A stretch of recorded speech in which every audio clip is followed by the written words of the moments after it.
पीछे से उनके चुनाई का फोटो जरूर लेकर रखना बहुत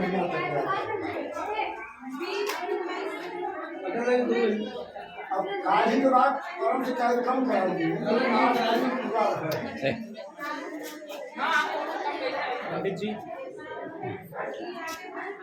चला कर देंगे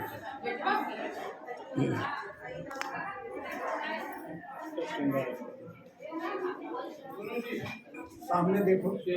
अरे चेला तैयार हो जाए तब सब संख्या निकलेगी छाता पकड़ा पूछो उनसे कैसे पकड़ोगे? पंडित जी का कोई छेला पकड़ेंगे दोनों पकड़ देना काम उनका निकलवाई अरे यार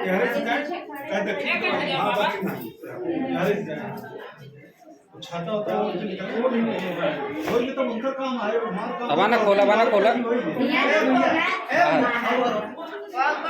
पंडित के काम हो ही नहीं काम हो धक्का हमक से मारे तो ना मारे नहीं डांट हो गया लेकिन यह कार्य से संतुष्ट है।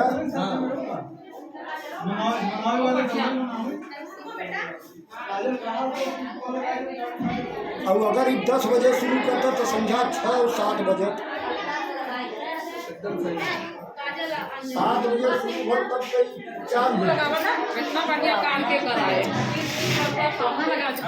हट